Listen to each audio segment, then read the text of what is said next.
คลิปนี้เป็นคำพยากรณ์ประจำเดือนมิถุนายนปี 2568 สำหรับชาวลัคนาราศีมิถุนซึ่งถือว่ามีคุณจากดาวพฤหัสบดีและดาวอาทิตย์ที่โคจรมากุมอยู่กับลัคนาเรียกว่าเป็นพระเคราะห์คู่มิตรและถือว่าเข้าหลักองค์เกณฑ์ให้คุณกับดวงชะตาเป็นอย่างมากอีกด้วย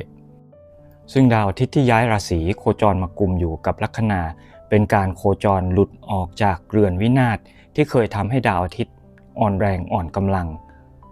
โดยรวมแล้วทั้งหมดในเดือนมิถุนายนมีพระเคราะห์4ดวงที่ทำการโคจรย้ายราศีจะมีอิทธิพลอย่างไรบ้างต่อเรื่องการงานการเงินความรักโชคลาภวาสนาและเรื่องต่างๆของชาวลัคนาราศีมิถุนมารับชมคลิปนี้กันนะครับก่อนเข้ารับชมสำหรับท่านที่เพิ่งเข้ามารับชมเป็นครั้งแรกอย่าลืมกดติดตามช่องของอาจารย์นกรไว้นะครับเพื่อที่จะได้ไม่พลาดคำพยากรณ์ในช่วงระยะเวลาต่างๆด้วยวิชาโหราศาสตร์ไทยในช่วงเดือนพฤษภาคมถือว่ามีปรากฏการณ์ครั้งใหญ่คือมีการย้ายราศีของพระเคราะห์ใหญ่ได้แก่ดาวพฤหัสบดีที่โคจรย้ายราศีมากุมอยู่กับลัคนาของชาวราศีมิถุนและจะยังโคจรอยู่ณจุดนี้เป็นองค์เกณฑ์ให้คุณกับดวงชะตาไปอีกเป็นระยะเวลาประมาณ1ปีนอกจากนี้ยังมีดาวเสาร์ที่ทำการโคจรเข้าสู่เรือนการงานและพระราหูที่โคจรเข้าสู่เรือนสุภะอันหมายถึงเรื่องของความสุขความสำเร็จความเจริญก้าวหน้าได้ตำแหน่งเกษตราธิบดีอีกด้วยปรากฏการณ์ต่างๆเหล่านี้จึงเป็นเหตุเป็นปัจจัยเป็นรากฐานสำคัญที่จะทำให้ชาวลัคนาราศีมิถุนได้พบเจอกับความเจริญก้าวหน้าโดยที่ในเดือนมิถุนายนนี้ครับมีพระเคราะห์ทำการโคจรย้ายราศี4ดวงได้แก่ดาวอาทิตย์ดาวอังคารดาวพุธและดาวศุกร์นับเริ่มตั้งแต่วันที่2มิถุนายนที่มีปรากฏการณ์การย้ายราศีของดาวศุกร์ครับเป็นการโคจรเข้าสู่เรือนลาภะอันหมายถึงเรื่องของโชคลาภ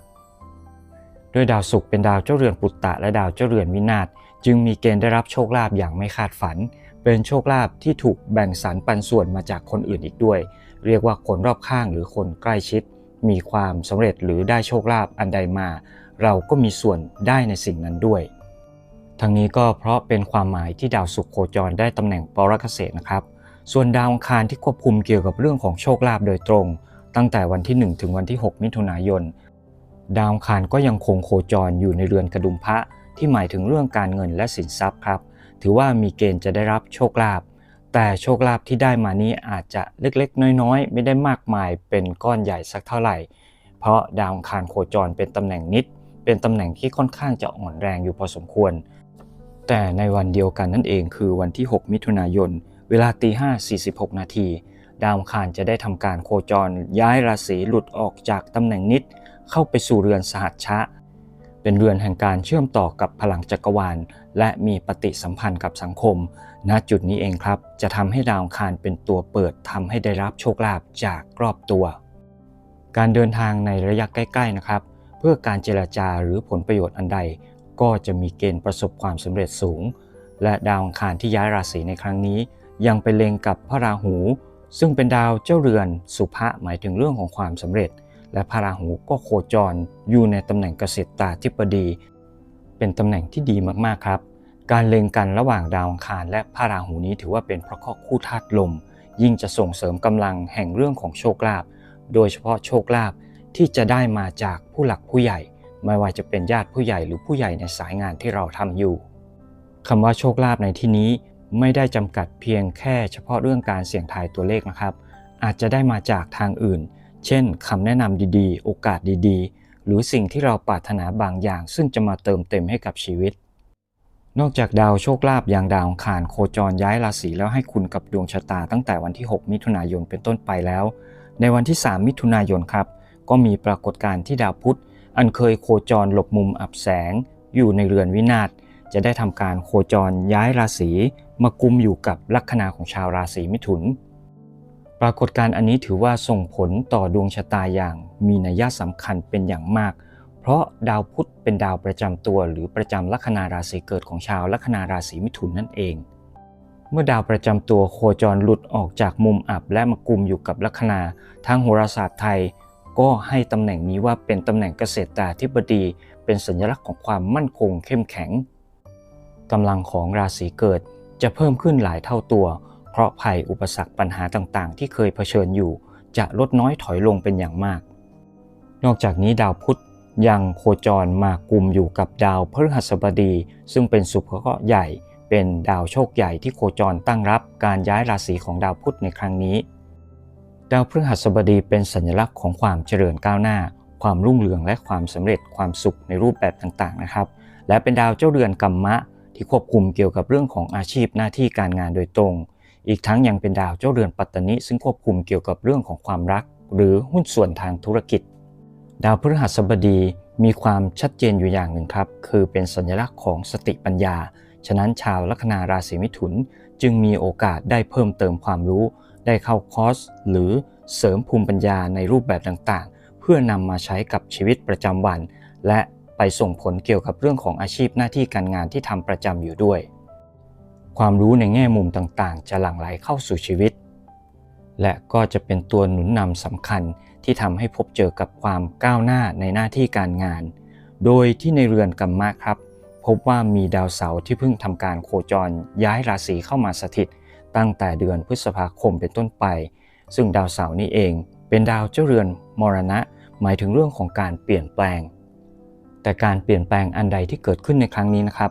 ย่อมจะส่งผลดีตามมาเพราะดาวพฤหัสบดีที่เป็นดาวเจ้าเรือนกัมมะซึ่งดาวเสาร์โคจรเข้าไปสถิตกำลังโคจรกุมอยู่กับลัคนาอย่างที่ทราบแล้วตั้งแต่ต้นคลิปและเข้าหลักองค์เกณฑ์ในหลักนี้กล่าวไว้ว่าหากมีดาวอาทิตย์ดาวพฤหัสบดีหรือดาวเสาร์โคจรเข้ามากุมอยู่กับลัคนาใดก็ตามซึ่งมีสัญลักษณ์ประจำราศีเป็นรูปคนหรือข้าวของเครื่องใช้ที่เกี่ยวกับคนเรียกว่านรราศีเพราะเคราะห์ดวงนั้นเข้าหลักองค์เกณฑ์ในประเภทนรเอกเกณฑ์จะให้คุณกับดวงชะตาเป็นอย่างมาก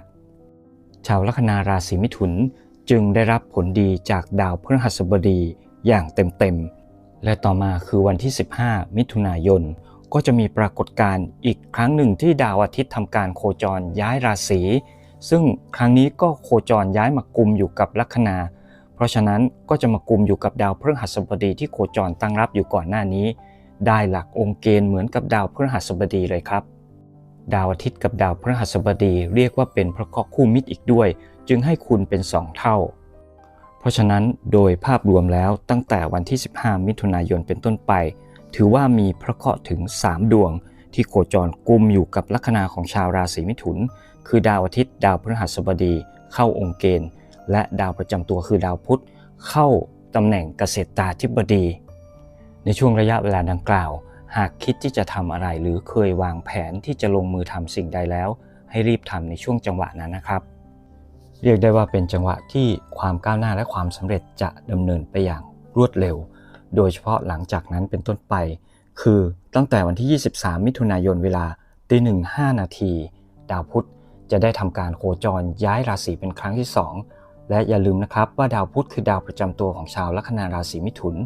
ในครั้งที่2นี้ได้ทำการโคจรย้ายราศีเข้าสู่เรือนการเงินและไปทำมุมตรีโกณร่วมธาตุกับดาวเสาร์เป็นพระเคราะห์คู่สมพลเป็นการเสริมกำลังซึ่งกันและกันนะครับดาวเสาร์ทำหน้าที่เป็นดาวเจ้าเรือนสุภาพคือความสำเร็จโดยตรงปรากฏการณ์ที่ดาวประจำตัวคือดาวพุธย้ายราศีในครั้งนี้เข้าสู่เรือนของดาวจันทร์เป็นเรือนแห่งเสน่ห์เมตตามหานิยมและถือว่าดาวจันทร์กับดาวพุธเป็นพระเคราะห์คู่มิตรกันอีกด้วย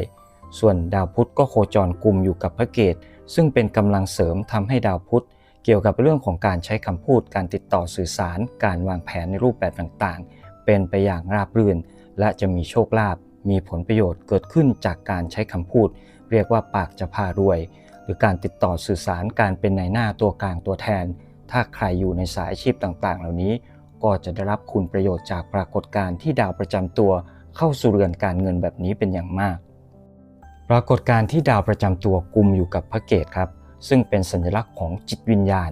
สิ่งลี้ลับหรือพลังเหนือธรรมชาติทำให้ชาวลัคนาราศีมิถุนมีเซนส์พิเศษและมีโอกาสเข้าไปสัมผัสรับรู้กับปรากฏการณ์ที่เหนือธรรมชาติหรือสิ่งลี้ลับเกี่ยวกับเรื่องของจิตวิญญาณแรงครูบาอาจารย์หรือเทวดาประจำตัวเจ้าที่เจ้าทางจะให้คุณกับเจ้าชะตาแต่สิ่งที่ต้องระมัดระวังไว้ในเดือนมิถุนายนนี้ก็คือเรื่องเสน่ห์เมตตามหานิยมที่อาจจะมากเกินไป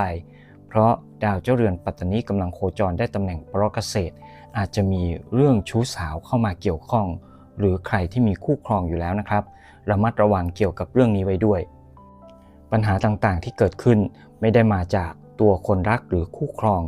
แต่กลับจะมาจากตัวของเจ้าชะตาลัคนาราศีมิถุนเองแต่ดวงชะตาในลักษณะนี้จะเหมาะหรือให้ผลดีกับคนที่กำลังโสดไร้คู่ครับเพราะเสน่ห์เมตตามหานิยมที่เกิดขึ้นในครั้งนี้ถือว่าทำให้เรามีโอกาสได้เลือกมากขึ้นคนที่เข้ามาในชีวิตให้สังเกตให้ดีนะครับในหลักวิชาโหราศาสตร์ไทยถือว่าชาวลัคนาราศีมิถุนเป็นลัคนาราศีธาตุลมจึงมักจะเข้ากันได้กับชาวลัคนาราศีธาตุไฟอันได้แก่ชาวลัคนาราศีเมษชาวลัคนาราศีสิงห์และชาวลัคนาราศีธนูคนที่อยู่นอกเหนือลัคนาต่างๆเหล่านี้ก็จึงจำเป็นจะต้องทำตามจารีตแห่งโบราณที่เขา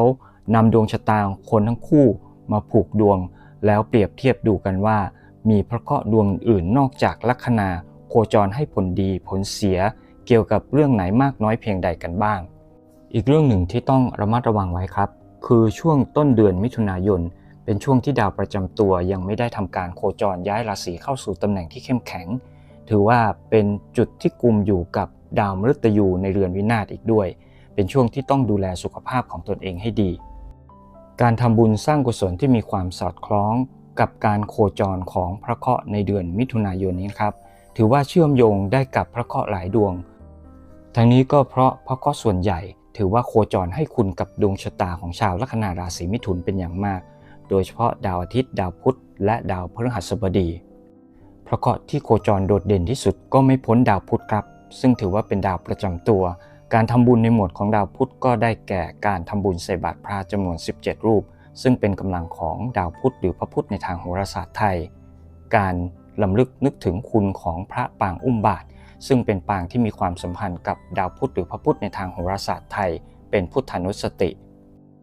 การเป็นตัวกลางในการบอกบุญการเผยแผ่พระธรรมคำสอนขององค์สมเด็จพระสัมมาสัมพุทธเจ้าและการใช้คำพูดการน้อมจิตน้อมใจให้ร่วมอนุโมทนาบุญกับสิ่งที่เราได้รู้ได้เห็นมานอกจากนี้นะครับคุณลักษณะแห่งดาวพุธก็คือการใช้คำพูดให้เกิดประโยชน์ไม่ว่าจะเป็นการให้กำลังใจให้ความรู้กับผู้อื่นเป็นช่วงจังหวะที่สำคัญเป็นอย่างมากที่ชาวลัคนาราศีมิถุนจะได้ใช้คำพูดของตนเองในการสร้างบุญสร้างกุศลสร้างบารมีเมื่อได้ทำบุญสร้างกุศลครั้งใดนะครับมันอุทิศส่วนบุญส่วนกุศลให้กับเจ้ากรรมนายเวรเทวดาประจำตัวผู้มีพระคุณต่อเราทุกท่านเท่าที่จะนึกได้แล้วกรวดน้ำลงดินขอพระแม่ธรณีและโลกทั้ง3รับรู้รับทราบเป็นพยานส่วนใครที่ไม่สะดวกเกี่ยวกับเรื่องของการกรวดน้ำนะครับส่วนใหญ่ก็จะเกี่ยวกับเรื่องของสถานที่ก็สามารถน้อมจิตน้อมใจระลึกนึกถึงบุญกุศลที่ได้ทำแล้วแผ่ความรู้สึกอันนั้นออกไปก็ถือว่าได้ผลอันดียิ่งเช่นกันสุดท้ายนี้นะครับก็ขอให้อานิสงส์ผลบุญจงมาส่งผลให้กับทุกท่านที่กำลังรับชมคลิปนี้อยู่จงประสบแต่ความสุขความเจริญก้าวล่วงเอาชนะข้ามพ้นอุปสรรคปัญหาหนี้สินศัตรูคดีความอุบัติเหตุเพศภัยอันตรายโรคภัยไข้เจ็บอำนาจเลวร้ายคุณไสยมนต์ดำอัปมงคลทั้งปวงกระทั่งประสบกับความสำเร็จในสิ่งที่ตนเองปรารถนาทุกๆประการครับ